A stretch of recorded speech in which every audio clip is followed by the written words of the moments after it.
Bismillahirrahmanirrahim. Assalamualaikum warahmatullahi wabarakatuh.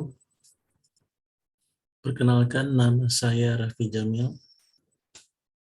Pada kesempatan kali ini saya akan mempresentasikan video pembelajaran dalam mata kuliah Hukum Perdata dengan dosen pengajar Ibu Lia Nuraini, SHMH, yang berjudul Hukum Benda. Pengertian benda.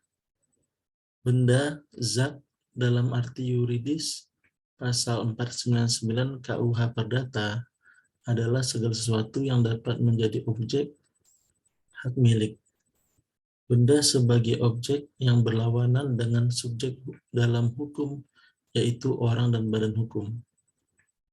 Dalam KUH Perdata, pengertian benda sebagai objek hukum tidak hanya melihat barang yang berwujud, namun juga barang yang tidak berwujud. Meskipun sebagian besar pasal-pasal dalam buku 2 KUH Perdata mengatur mengenai benda dalam arti berwujud.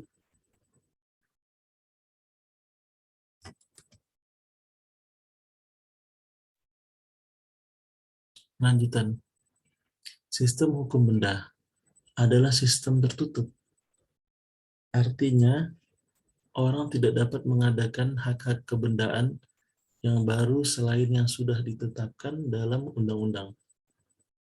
Hukum benda adalah peraturan yang mengatur tentang hak-hak kebendaan dan barang-barang tak terwujud, imaterial. Hukum harta kekayaan mutlak disebut juga hukum kebendaan, yaitu hukum yang mengatur tentang hukum antara seseorang dengan benda.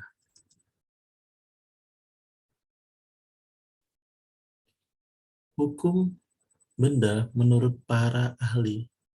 Yang pertama, PNH Simanjuntak.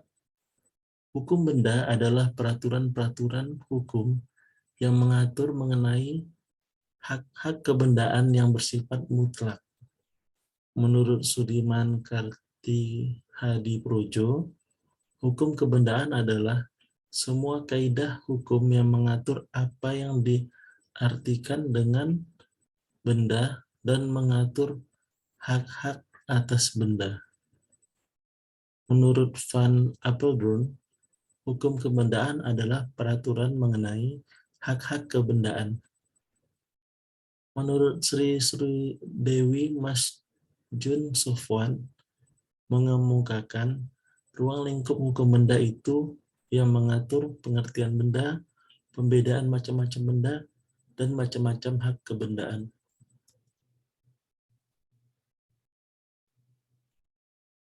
Macam-macam benda.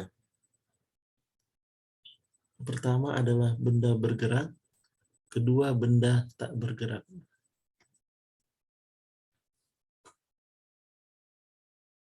Benda bergerak. Benda bergerak karena sifatnya dalam pasal 509 KUH Perdata ialah benda dapat dipindahkan. Misalnya meja, kursi, dan lain-lain, atau dapat dipindah sendirinya, misalnya ternak. Benda bergerak karena ketentuan undang-undang. Pasal 511 KUH Perdata ialah hak-hak atas benda yang bergerak, misalnya hak memungut hasil atas benda bergerak, hak pemakaian atas benda bergerak, atas hak-hak surat-surat berharga. Menurut Frida Husni Hasbullah, benda bergerak dapat dibagi ke dalam dua golongan. Pertama, benda bergerak karena sifatnya, yaitu benda-benda yang dapat berpindah, dapat dipindahkan, misalnya ayam, kambing, buku, pensil, meja, kursi, dan lain-lain. Pasal 509 KUH Perdata.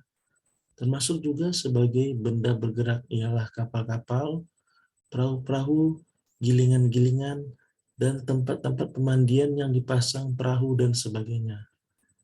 Pasal 510 KUH Perdata. Benda-benda bergerak karena ketentuan undang-undang pasal 511 Perdata misalnya, hak pakai hasil dan hak pakai atas benda-benda bergerak. Kedua, hak atas bunga-bunga yang diperjanjikan. Ketiga, penagihan-penagihan atau piutang-piutang. Yang keempat, saham-saham atau andil-andil dalam persekutuan dagang, dan lain-lain.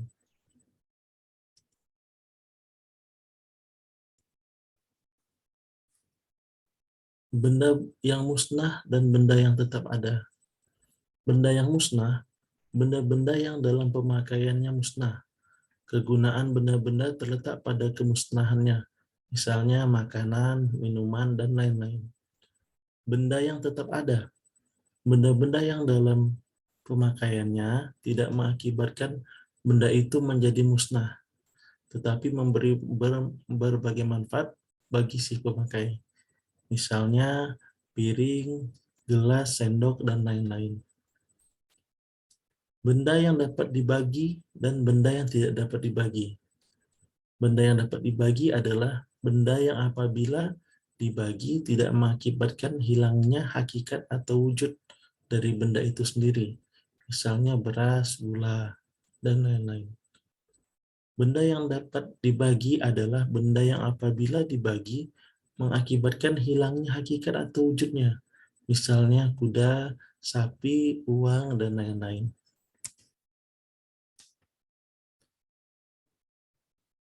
Benda yang diperdagangkan dan benda yang tidak dapat diperdagangkan.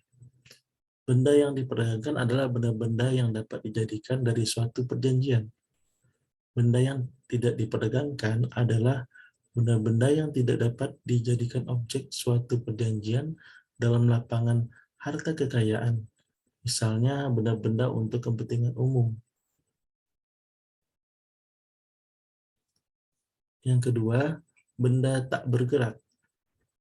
Benda tak bergerak menurut sifatnya tanah, dan segala sesuatu yang melekat di atasnya. Misalnya pohon-pohonan, tumbuh-tumbuhan. Benda tak bergerak menuju tujuannya harus bersatu dengan benda tak bergerak. Misalnya pada pabrik, segala sesuatu yang menyatu dengan pabrik, mesin, dan pabrik. Pada perkebunan, segala sesuatu yang digunakan sebagai pemanfaatan perkebunan atau perikanan, ikan, dan kolam di dalamnya. Pada rumah kediaman seperti kaca dan paku-paku yang bersatu dengan dinding. Benda tak bergerak menurut undang-undang berwujud hak-hak atas benda-benda yang tak bergerak. Misalnya, hak memungut hasil atas benda tak bergerak, hak memakai atas benda tak bergerak-gerak, dan lain-lain. Nah, menurut Subekti, suatu benda tergolong dalam benda yang tidak bergerak atau onruren karena sifatnya, karena tujuan pemakaiannya, dan karena ditentukan oleh undang-undang. Lebih lanjut, Subekti menjelaskan bahwa benda yang tidak bergerak karena sifatnya ialah tanah, termasuk segala sesuatu yang secara langsung atau tidak langsung, karena perbuatan alam atau perbuatan manusia, digabungkan secara erat menjadi satu dengan tanah itu. Misalnya sebidang pekarangan, beserta dengan apa yang terdapat di tanah itu, dan segala apa yang dibangun di situ secara tetap, seperti rumah, dan yang ditanam di situ seperti pohon, terhitung buah-buahan di pohon yang belum diambil. Benda tidak bergerak karena tujuan pemakaiannya adalah segala apa yang meskipun tidak secara sungguh-sungguh digabungkan dengan tanah atau bangunan, misalnya mesin-mesin dalam suatu pabrik. Selanjutnya, benda tidak bergerak karena ditentukan oleh undang-undang adalah segala hak atas penagih atau penagihan yang mengenai suatu benda yang tidak bergerak.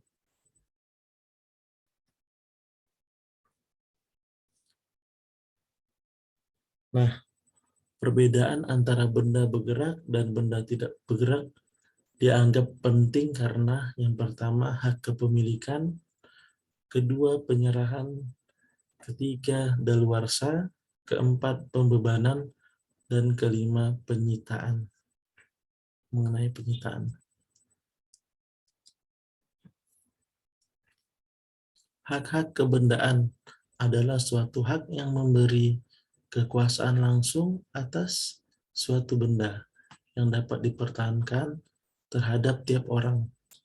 Hak kebendaan bersifat sebagai pelunasan hutang atau hak jaminan adalah hak jaminan yang melekat pada kreditor yang memberikan kewenangan untuk melakukan eksekusi kepada benda yang dijadikan jaminan jika debitur melakukan uang prestasi terhadap suatu prestasi atau sebuah perjanjian.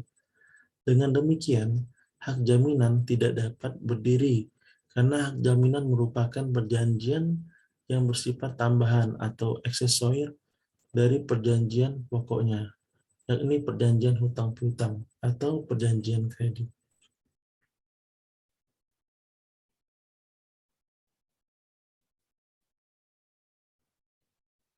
Hak-hak kebendaan yang diatur dalam buku 2 KUH Perdata itu dapat dibedakan sebagai berikut. Yang pertama, hak-hak kebendaan yang bersifat memberi kenikmatan. Bersifat memberi kenikmatan atas bendanya milik sendiri. Misalnya, hak milik atas benda bergerak atau benda yang bukan tanah. Bezit atas benda bergerak atau benda yang bukan tanah. Bersifat memberi kenikmatan tapi atas benda milik orang lain. Bezit atas benda bergerak atau benda yang bukan tanah. Hak memungut hasil atas benda bergerak atau benda yang bukan tanah. Hak pakai dan hak mendiami atas benda bergerak atau benda yang bukan tanah. Kedua, hak-hak kebendaan yang bersifat memberi jaminan, yaitu gadai sebagai jaminan ialah benda bergerak. Yang kedua, hipotek sebagai jaminan ialah benda tetap. Nah, asas kebendaan ada 10. Yang pertama, asas individualitas. Kedua, asas totalitas. Ketiga, asas tidak dapat dipisahkan. Keempat, asas publisitas. Kelima, asas spesialitas. Keenam, asas hak yang mengikuti atau zat velop atau deroid de suite. 7. Asas pelekatan atau eksesis. 8. Asas Zakelic XT. 9. Asas hukum pemaksa. Dewingen Recht. 10. Asas dapat dipindah tangankan.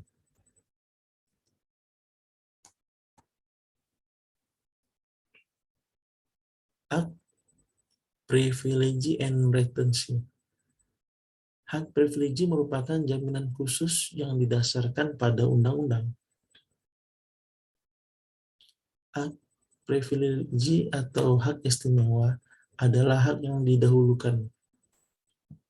Hak privilege di dalam pasal 1134 KUH Perdata adalah suatu hal yang oleh undang-undang diberikan kepada seorang berpiutang sehingga tingkatnya lebih tinggi daripada orang berpiutang lainnya, semata-mata berdasarkan sifat piutangnya. Menurut J. Satrio, perumusan dalam pasal 1134 KUH Perdata bahwa hak istimewa diberikan oleh undang-undang di mana piutang-piutang tertentu yang disebutkan oleh undang-undang secara otomatis mempunyai kedudukan yang didahulukan. Hak privilege ini bersifat aksesoris dan tidak dapat berdiri sendiri.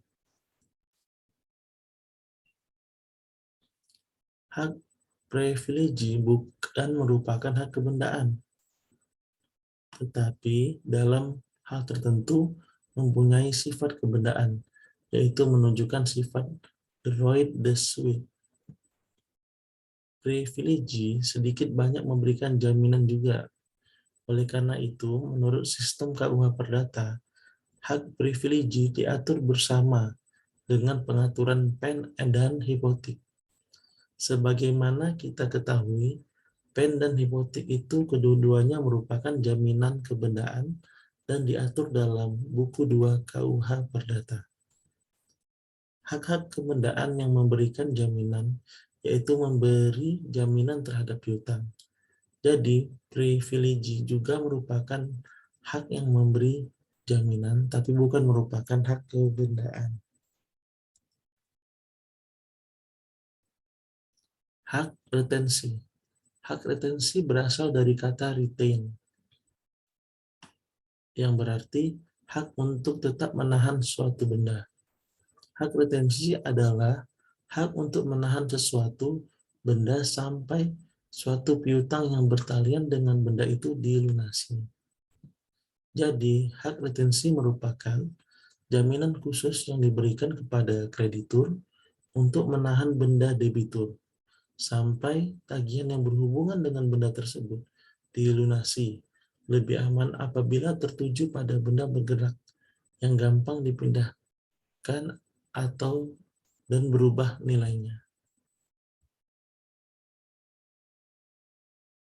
Baik, demikian penjelasan saya mengenai video pembelajaran berjudul Hukum Benda. Apabila ada tutur kata atau penyampaian saya yang kurang berkenan, saya mohon maaf. Saya akhiri dengan wabillahi taufiq wal hidayah. Wassalamualaikum warahmatullahi wabarakatuh.